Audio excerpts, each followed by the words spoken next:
is because I was at the very first stages of a divorce. And I was on the brink of not knowing what my purpose was, and that I had a purpose, and I knew no one. I had been at my therapy session one Monday morning, and my therapist said, next Monday, you tell me what group you joined. And driving home from therapy, I drove by this church. I said, I'm new, I've been to your church once, I think I want to join. Do you have any fun groups that I could join? And she said, yes, I have the perfect group for you, and it meets tonight. We just wanted to get out of the house and see people. Coming back from COVID, let's support local businesses and let's hit every patio in town. We thought, I bet there's other ladies that would like to get out too. And you started thinking of some people to invite. Yep. And CLS was born. It's the Church Ladies Society, which we abbreviate CLS. Our whole mission, we're not doing any of that churchy stuff. We're just gonna get together and talk. Some serious sharing, or it could be just some sermons or whatever it is. It's just such a break from all the rest of the world. None of the drama of the world gets in there. It's just pure enjoyment. And it's as come as you are as you can imagine. There's single people, there's widowed people, there's married people. We've had quite a few ladies come, not know anybody, and they're just taking that step and showing up on a Monday night. Scariest thing probably I've done, walked up to 20 women maybe that I didn't know any of them, and said, hi, I'm here to join your group. And not only was I greeted like I had been their friend forever, but by the time I left 2 hours later, I was getting hugs, I was invited to a pool party. I felt so good. Now I feel like those friends are a huge part of my family. They look out for me, they take care of me, they are constantly making sure that I'm okay. There are people that I couldn't live without anymore. For me, it saved me. It encourages you to just grow in your faith when you feel such love and acceptance. There's lots of ladies that come on Monday night that have developed Bible studies. And a lot of people have gone from there and started serving. Gosh, Sarah now serves almost every single Sunday in some capacity. I'm learning a lot about the church. Embrace has opened so many doors for me, and CLS was one of them. It's like night and day difference of how I feel about going to church. Not that I wasn't excited to go to church, but now I'm really excited because it's not just about going to church, it's about seeing all my friends. When we see CLS members come, we're not just good morning, we're hugging. It gives us so much confidence and so much connection. We just desire community. People come up to us and say, hey, I'm new here, or I've been here a really long time, or I'm lonely, or I just need something I wish I could be a part of, and I don't know where to get started. And we're like, we have fantastic groups here that you can be a part of, and then we also have CLS.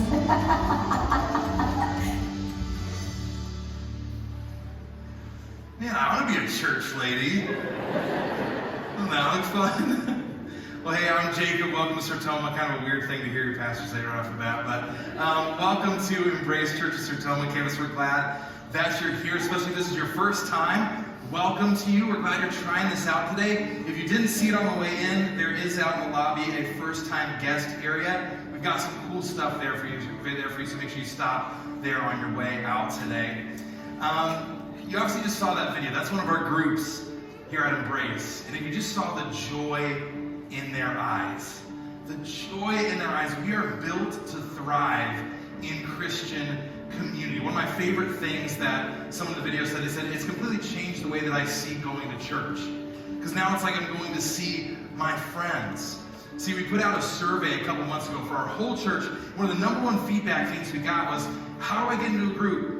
I want a group. How do I get into a group? Well, today we have an opportunity for you to take your first step into that. Each kind of family was given a card on the way in. If you didn't get one, we'll make sure that you get one. but they're given a card, and it has some information on one side of it that if you fill out, if you have any interest in a group at all, even if it's the tiniest bit of interest, please fill it out. When you fill it out, kind of mark down your info there. We're going to tear that off and place that info section in the giving boxes on the back wall at the end of service there. My wife and I were part of a small group, and at first, like, it was a new thing. My wife would tell you, she's a little bit like, cool, you signed us up for another social thing, awesome. But over time, man, it means the world to us that we have these couples, these people in our lives that make a huge difference in the way that we grow in our faith. So get plugged in to community here at Embrace. It'll change the way that you do church.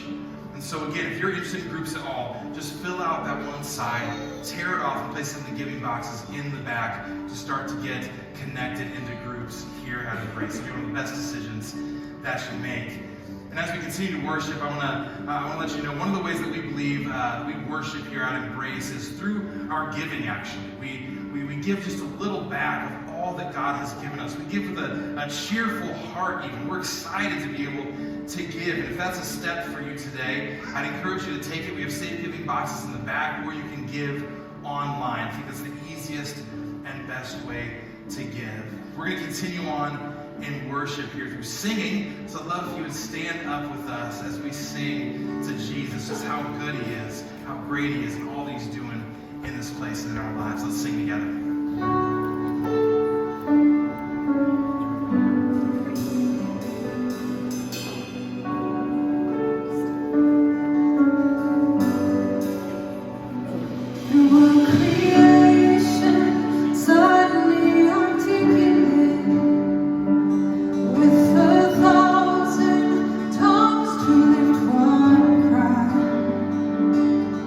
From north to south, from near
this one's really been taken off in youth. We sang it at high school retreat, and I know that you guys are going to love it.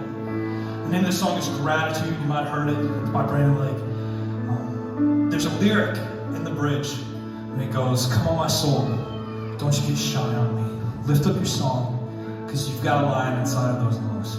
So get up and praise the Lord." And this is a challenge to me every time I hear it, to sing as loud as I can sing, to match that roaring lion that it talks about in the bridge. And I know that might sound a little uncomfortable to some of us today. Maybe you don't think you're much of a singer. I promise you nobody in here cares. They let me sing here. But please just try. Give it a go. Sing with us. Sing as loud as you can. Let loose. Because sometimes the most uncomfortable thing to do is the right thing to do in worship. Sometimes you hear that call. So listen, and if you feel that, go with us. I want to teach you the chorus. I'm going to sing it here real quick after I step on some pedals. Sorry, I got all that right. Okay, here's how the chorus goes. So I throw up my hands and praise you again and again. 'Cause all that I have is a hallelujah, hallelujah. And I know it's not much, I got nothing else fit for a king except for a heart singing hallelujah, hallelujah.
ahead and take a seat, John.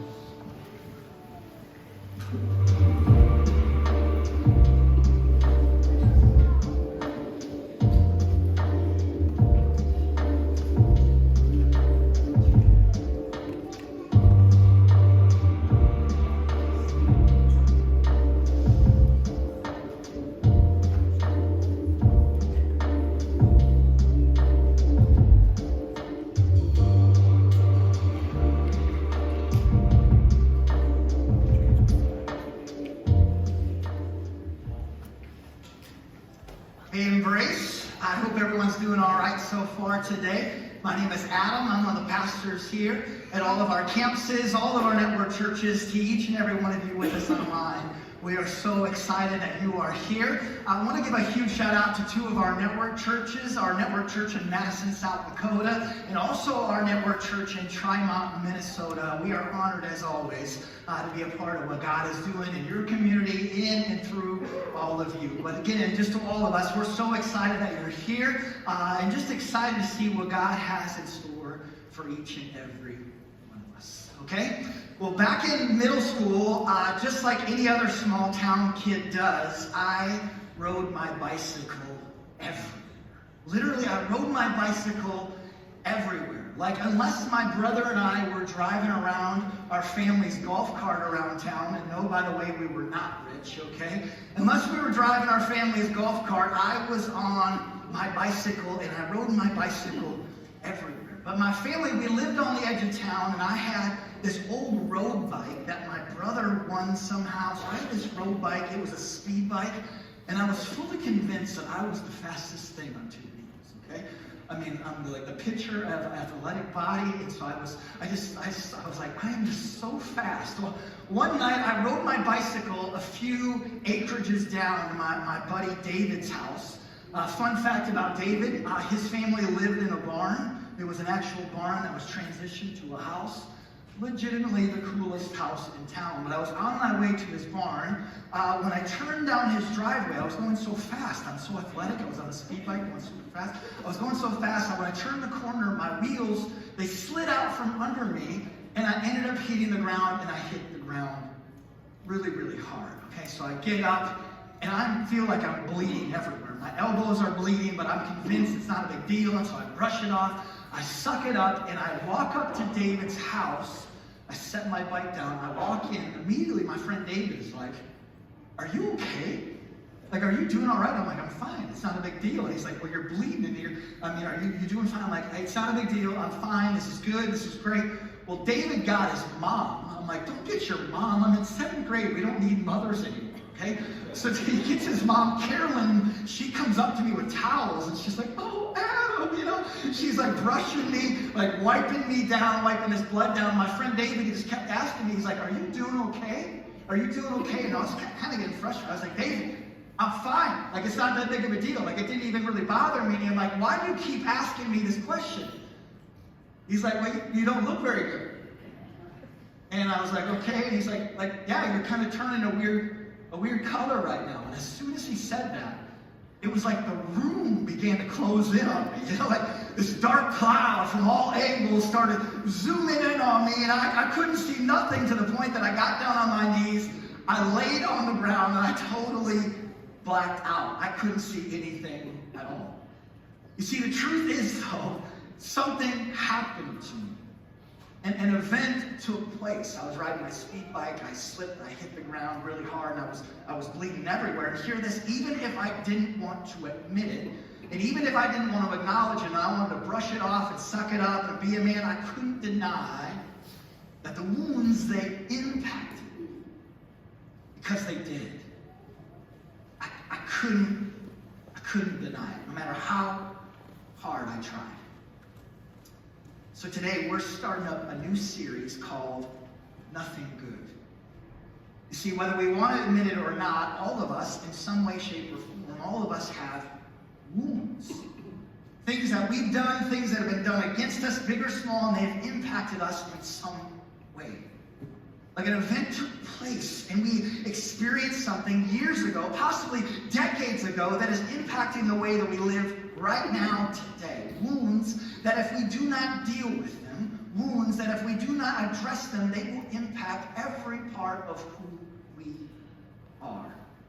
Some of us are here today and we have wounds that have completely altered and shifted and changed the course of our lives. To be more direct, some of us are here today and we're angry, we're bitter, we're jaded, we're anxious, we're fearful, we're addicted, our marriage is struggling, and maybe it's our second marriage, and we struggle with friendships and broken relationships. To put it nicely, some of us are the messed up, broken, jacked up person that we are. Partially because of our wounds from our past that we have never dealt with. So, to make matters worse, in the church, we don't like talking about our emotions and our wounds. So many of us have actually been taught that all emotions, any emotions that we feel, are actually a bad thing. And to talk about wounds in a church feels really, really self-helpish. I mean, so often we've completely left all of this stuff out of our relationship with Jesus. Listen to this, though. To quote one of my favorite authors, we're told you can't be spiritually mature while remaining emotionally immature. I'm going to say that again just so we hear. You can't be spiritually mature while remaining emotionally immature. Or to say it another way, you can't be spiritually mature if you have wounds in your life that you have not dealt with. Just ask the question, have you ever met someone who's quick to sing about Jesus? Quick to sing about his love, and that he's a healer. They're really good at quoting Bible verses, and they kind of act like they're an all-knowing Christian, yet the same person is a jerk. Ever met someone like this? They know everything about theology, yet the same person is bitter, they're critical, they don't forgive easily, they're defensive, and anytime you're around them, they've never said that you have to, but anytime around them, you just feel like you kind of need to have to walk on eggshells. So this person, they might talk and act and appear to live like they're spiritually mature, but the truth is they're not.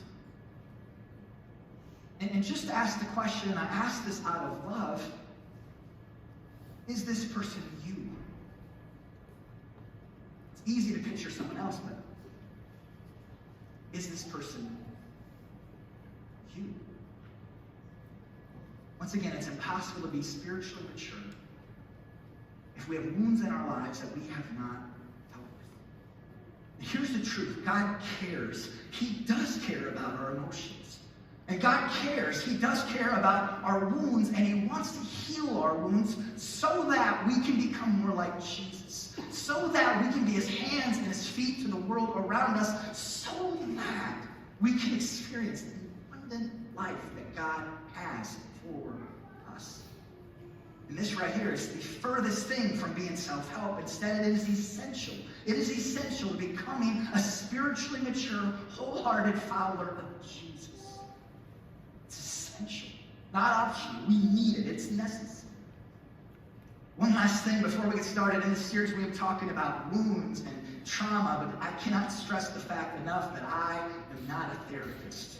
I am not a trained therapist in any way, shape, or form. This last week, I was meeting with someone going through a horrible situation, and she actually said to me, "But I wish you were a therapist." And I was like, "But I'm not a therapist." I cannot stress that enough. But as we planned this series, we met with and we got direction from one of the most respected Christian therapists that I know. Like, in my eyes, she is one of the best of the best. And throughout this series, away from the Bible, the main resource that we got from her and the resource that we use throughout this series is this book called Be Healed by Bob Schuchts.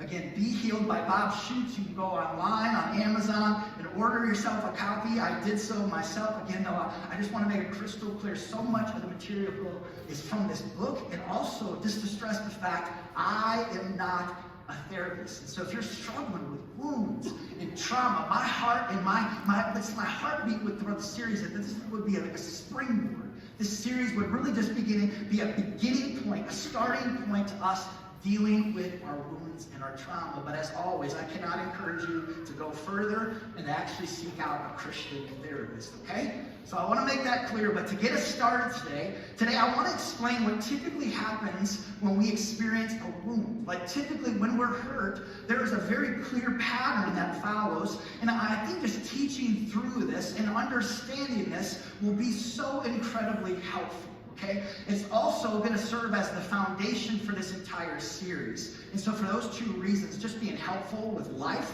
and also being helpful for the series, I want to encourage you to write this stuff down. You can take pictures of it as we go through it, but this is just so important for us to understand, okay? And so to start, here's the pattern. Throughout life, all of us at some point, we will experience an event, or most likely events throughout our lives that impact our souls. All of us, at some point, we will experience an event, or plural, events that impact our souls. And just to be clear, this can be anything. It can be anything. Maybe an event for you was a death at a young age that you experienced, or a death later on in life. Maybe for you, divorce is a part of your story. Maybe you were abused. Maybe you personally just made a really, really bad decision. You just look back and you've really struggled, that you cannot believe that you did that. Maybe growing up, your dad was not present. Maybe you were told that you were ugly, that you were foolish, that you were stupid, that you were worthless. Maybe you experienced or you witnessed something traumatic. You came up to a car accident one night. Again, at some point, we will all experience an event of some kind that impacts or hurts our souls. Big or small, something we've done, something that's been done against us. With this, something that's so interesting, the therapist that we met with, she shared that two people can be at the exact same event, not similar events, the exact same event, and one person of the two can be terribly impacted, totally life-altering event for them, while the other person cannot be impacted at all. I mean, it's the same exact event, and yet there's different takeaways for two people. But these events are often the things that we remember that we don't want to remember. They're the things that if we begin to dig into our souls, we begin to dig into our past, just even a little bit, they begin to come to the surface, and we can remember every single detail of them. Hear this though, as a result of an event, again, being physically abused, being betrayed by a friend, we did something that blew up our lives, being bullied as a kid, as a result of an event, we often will have a wound. As a result of that event, we will have a wound. Just like me falling off my speed bike going too fast because I'm too athletic and I fell over, and I had these physical wounds. We all will have wounds that impact our souls. Things that will traumatize us. Things that we might try so hard to brush them off. They're not a big deal. They didn't bother me. I got over it. I'm a man. I'm a woman. I can do this. We might try so hard, but the truth is they hurt and they scarred us. And as a result, we have wounds. An example, if our dad left us when we were young, maybe we have the wound of abandonment. Or maybe you did see a car accident as a kid, and ever since then you have the wound of fear. And you're just constantly fearful that's going to happen again. Just to share, there are so many different kinds of wounds that we can have. There's the wound of abandonment, fear, the wound of powerlessness, the wound of hopelessness, the wound of confusion, of rejection and shame. And there are so many different kinds of wounds that we can experience. All kinds. Friends, just to say it again, unfortunately, wounds are a part of life. At some point, we all, every single one of us, will experience a wound of some kind. Here's the deal, though. Here's the deal. With your wounds, the biggest question is not whether or not you'll experience a wound. That's not the biggest question. The biggest question is whether or not you will address them. The biggest question, will you address your wounds? Like, will you try and heal them? Or will you try to brush them off like they're not a big deal? Like, it didn't bother me, it never hurt me. Again, I'm a grown man, I'm a grown woman. Like, for whatever reason, will you try and deny the fact that they exist? You see, sadly, more often than not, what do we do with our wounds? Nothing. Nothing. We're wounded. Our soul is bleeding. What do? We do nothing. We don't address them. We don't process them. We don't try to bandage them. We don't try to heal them. And as a result, these wounds impact and alter and change the course of so many of our lives. And listen to this, when we do not address a wound, instead of finding healing, what happens? We form a belief about ourselves, but even more so, we form a belief about God and who He is. And so if our wound is abandonment, we start to believe the lie that I'm all alone and no one cares about me. And even God Himself has left me. And if our wound is rejection, we start to believe that I'm not wanted, I'm not loved, I'm not desired by other people, I'm not wanted by my spouse or that person or my parents, I'm not wanted even by God. And if our wound is shame, we believe I'm bad, I'm dirty, I'm shameful, I'm stupid. And God would never ever, He could forgive somebody else, but He would never ever want to forgive me.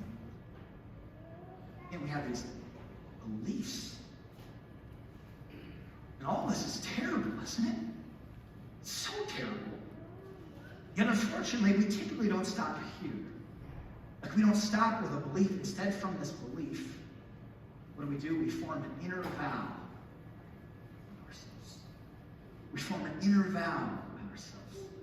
Hear this, we make an inner vow consciously or unconsciously. We make this promise to ourselves.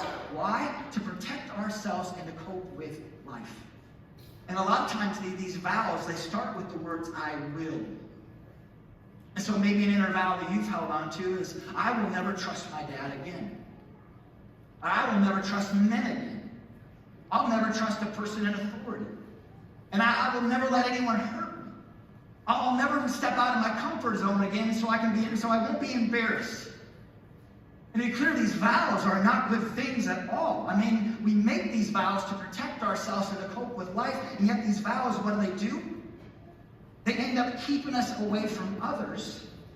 And more importantly, these inner vows, they end up keeping us away from God and the abundant life that God has for us. They separate us.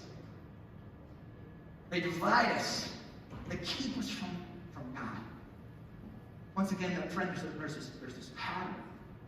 There's an event, and from the event, there's a wound. And if we don't deal with the wound, there's a belief that comes. And if we don't stop there, we form an inner vow. This is the pattern of wounds in our lives. Okay, so that's a lot to take in. Oh my gosh, right? For some of us, this is brand new information. For others of us, we'd rather have a colonoscopy than talk about our feelings, okay? By the way, if you're over the age of 45, I actually have someone I'd recommend for a colonoscopy. He does a great job. Actually, I've never had a colonoscopy from him. He's just in my small group, okay? So he's good at reading the Bible. You know, he does a good job at that. Another reason to join a small group. Maybe a discounted colonoscopy. So. Some of you are like, Pastor, can you please talk about something other than feelings? Talk about money, okay? Let's preach on Acts 2, or people bring the deeds of their house and give it to the church, like anything other than feelings, okay? But seriously though, I'd encourage us to write this down, to take it with us. But if this is still confusing for you, I want to go first and share one of my wounds with you, and hopefully this will break the ice for all of us. Hopefully this will break the ice, even just between you and God. So for me, one of the events that has taken place in my life, one of the many events, there's not just one, there's many, one of the events in my life was being picked on in elementary school. I've shared this before. I was picked on in elementary school, and for me, my event wasn't a one-time thing. Instead, it was a regular thing. I was the first kid in my class to get glasses in kindergarten. I got the big, thick, plastic, ugly ones. At one point, I even had Mickey Mouses on the side of my glasses. Talk about a traumatic childhood phase, okay? But I was called Four Eyes. And just throughout elementary school, just in general, I was picked on and I was made fun of often. And so that's not my event. And from my event, I had a couple of different wounds. I had the wound of shame, and I also had the wound of rejection. And those are just wounds. And because I didn't deal with them, I didn't even tell my parents that I was being picked on. My older brothers from time to time would find out I was being picked on, and those kids would randomly disappear and become good friends of mine. But because I didn't deal with them, I would form a belief. And what were the beliefs that I had? Well, if I was being totally honest, I would have said that I'm a complete loser. That would have been my words. What would I have said? I would have said I'm stupid. What would I have told you, like, about belief about yourself? You're unwanted and you're unlovable. That's just what I felt. I had two older brothers who were both popular and large for their age. And until the end of 6th grade, when I moved to a different town, I just felt like a complete idiot. Just to speak even more candidly, again, I'm only sharing this to help you just break through. At the end of 6th grade, when my family moved to that new town, I almost immediately had friends, and not just a couple, a whole bunch of them. And I had all kinds of friends in high school and at college and since then. But here's the truth, though. Deep down inside, those core beliefs have still not changed. Only by the grace of God they have. Instead, I've always believed that if people found out the truth about me, they would reject me. In high school, I can remember as a junior in high school, worried that my high school classmates would somehow cross paths with my elementary school classmates that have now become high school classmates as well. I was worried that they would meet with them or connect with them and find out the truth of who I was. I still believe that I was a loser and unwanted. Friends, to this day, I still struggle with this. It's one of the main reasons I struggle to stand up on here on a Sunday. Because I know the person that I really am. Good, bad, and otherwise. And I see the bad and otherwise. Hear this, though, from this inner belief. What was the inner vow that I made? It's this. I'll do anything to make people like me. That's my inner vow. I will do anything to make people like me. I can remember in 2nd grade saying that to myself. I'll do anything to make people like me. In high school, when I had all kinds of friends, I'll do anything to make people like me. In college, when it came to girls, I'll do anything to make her like me. Even as I stand here today, I'll do anything in my unhealthy self to make people like me. How's that for being cute? Honestly, it's embarrassing to share that I was a loser back in elementary school. More than that, that still impacts me like it does today. So that's one of my wounds, and I promise I have others. But really today, the action step is this. What about you? What about you? What about your wounds? Like, what events have happened in your life? What did it look like for you? Maybe your dad had an affair. Maybe you had an affair. Maybe your wife had an affair on you. Maybe you were abused. Maybe you did something terrible that no one else knows, but you know. Again, what events happened in your life? And from those events, what wounds do you have? Wound of abandonment? The wound of rejection? The wound of shame? What do these look like? And then from these wounds, what beliefs did you form? What beliefs did you form? That I can't trust people because they'll hurt me, let me down. The belief that God isn't good, that I'm not good. The belief that I have no worth. The belief that things are never going to get better. The belief that the world is out to get you, and so you always play the victim card. Seriously, what are these beliefs for you? Seriously, just think about it. Just to be upfront, the different events might be really, really easy to identify when you look at your story, but these wounds and these beliefs might be really, really hard. It might actually take a whole lot of processing and just thought and just even conversation to kind of figure out what they are. And then lastly, though, from these beliefs, what inner vows have you made? What are these bad promises that you didn't make to God, you made to yourself? You didn't make in light, you made them in darkness. What do these inner vows look like for you? This past week, I asked our staff if they could think about any bad inner vows that they've made. Once again, one of mine is I'll do anything to make people like me. But when I asked this, I honestly wasn't really sure what the response would be. I asked this to the team, and almost every single person shook their head yes. Yes, that they had made a bad inner vow. Once again, though, what are yours? What does your inner vow look like? I'll do anything to be loved. I'll never do anything to stick out. I'll never believe in God. I'll never be broke like my parents. I'm always going to be successful. I'm never going to cheat on my wife like my dad cheated on my mom. I'll never become my mom. I'll never be my parents. Again, what are the inner vows that you've made? And friends, I know this is heavy. It's most definitely not fun. It can actually be brutal to go through this process, but I'm just saying that this is some of the most important work that you can do. For who? For you. This is some of the most important work that you can do. For who? For everyone you love that's around you.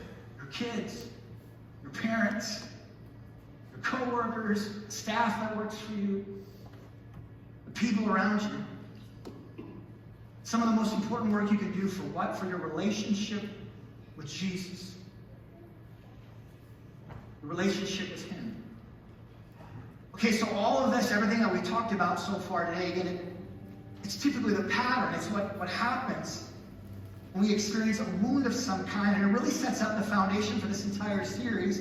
But here's the truth, though. God has so much to say about all of this. He has so much to say. We've set up the foundation. God has so much to say. Like as we just got done celebrating in Christmas, God is not some far off, distant God who can't relate with us. He's not a far off, distant God that's abstract and out there. Instead, we have a God who so loves us that He sent us Jesus, and we would call Him Emmanuel, which means God with us. And Jesus was fully God, right? But what we often fully forget is that He was also fully man. Not fully God and somewhat man. I'm talking fully God, fully man. He was both. What I'm trying to say is Jesus, God Himself, experienced wounds. And not just kind of, sort of. Instead, Jesus' wounds were deep. Our Savior suffered. He suffered. Physically, emotionally, spiritually, He experienced some of the deepest wounds that a human being can experience. Have you ever thought about that? When you look at all the pain and hurt and wounds and trauma and garbage in your life, garbage that other people might have put there, maybe you put some of there. Have you ever thought that God has experienced these things too? The rejection you've experienced, Jesus experienced. The pain you've experienced, Jesus experienced. Even the shame you've experienced, Jesus experienced. But listen to this though, when Jesus was wounded, what did He do? Jesus didn't form any new beliefs. When He was wounded, what did He do? He didn't make any inner vows away from God with Himself and darkness. No. Instead, when Jesus was wounded, He kept His eyes on God. He kept His eyes on Him. And instead of finding His worth and His identity in His wounds and in His trauma, He found His worth only in God. Only in the Father. All of His worth and identity in Him. And this is the craziest thing, don't miss this. We're told that because of Jesus' suffering, because of His wounds, you and I, we can be. Listen to these words from Isaiah. Isaiah is talking hundreds and hundreds of years before Jesus shows up. He's talking about Jesus. Isaiah says, surely He took up our pain and bore our suffering. Now, I want to help us out. Surely Jesus took up your pain and bore your suffering, yet we considered Him punished by God, stricken by Him and afflicted. But He, Jesus, was pierced for our transgressions. Again, I want to help us with this. But he, Jesus, was pierced for my transgressions. He was pierced for your transgressions. And he was crushed, again, for your iniquities, my iniquities. The punishment that brought us peace was on him, and by his wounds, you and I, not some far off we, you and I, we are healed. Isaiah saying Jesus took our pain. He bore our suffering. He was pierced for our crap, and he was crushed for our sin. Translation, Jesus was wounded for us. Wounded for us. And because he was, Jesus has brought us peace with what and who? Peace with God. He's brought us peace with ourselves, an unexplainable peace in life. And because of Jesus' wounds, by his wounds, you can be healed. Friends, you can be healed. The wounds happened a long time ago. You can still be healed. And so throughout this series, we're going to talk a lot about wounds and trauma and how to heal. Today, a huge step is just acknowledging. And throughout this series, we're going to be talking about a whole bunch of other steps that we can take. But today, the main hope that I want you to hear is that Jesus knows your wounds, and he experienced your wounds. And when you bring your wounds to him, you can find healing. Listen to this. Jesus experienced your wounds. He wants to heal you. He wants to heal you. And so when you bring your wounds to the suffering, wounded Jesus, he can carry them, and more than carry them, he can heal them. And so in a few seconds, we're going to pray. And as we do, a good first step, again, this isn't the whole picture, a good first step, what I want you to do is to bring your wounds to Jesus. Internally, just speaking them to God. Literally, it's just praying this. Jesus blank, I'm bringing it to you. Jesus, put your specific wound in there. I'm bringing it to you. Maybe for you, it's Jesus, I was abused. It happened. And I'm bringing it to you. Jesus, my husband left me. And I'm bringing it to you. Jesus, what I saw in war, when I was serving my country, I'm bringing it to you. Jesus, blank, I'm bringing it to you. Friends, just to acknowledge that sometimes naming our wounds can be one of the hardest parts. I mean, in order to name it, we have to first face it, and that can be really, really, really hard. But again, I just want to give us a few moments right now to say this to God. So let's pray. And right now, just between you and God, I'm just going to give us some time just to be still. What is your wound? Jesus, Blake, I'm bringing it to you. What is it?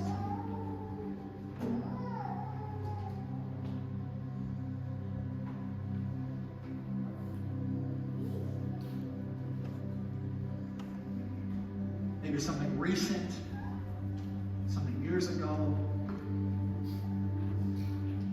Maybe something that seems so foolish. It impacted you, another person was there, and it didn't impact them. It didn't impact your sibling or other family. What is it?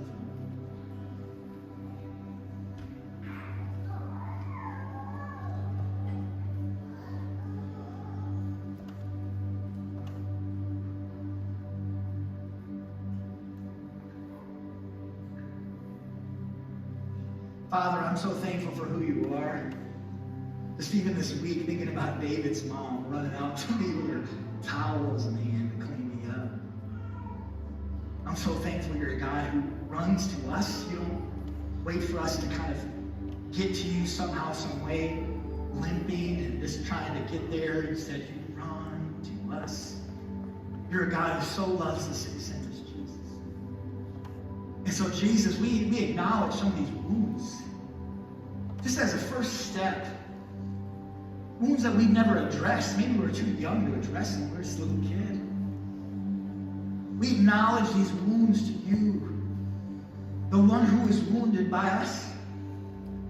The one who by your wounds you can heal ours. And so, Lord, this as a start, we long to become spiritually mature, wholehearted followers of Jesus. But we can't do that if there's wounds that we haven't dealt with. And so, God, we want you to heal us from the inside out. Today, we're just taking that first step. Just trusting you, of acknowledging our wounds to you, of just bringing them to you. And we ask that you begin to heal us. Lord, we love you. We thank you. We pray all these things in the name of Jesus. All God's people said. Let's stand and respond to worship.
chosen, not forsaken.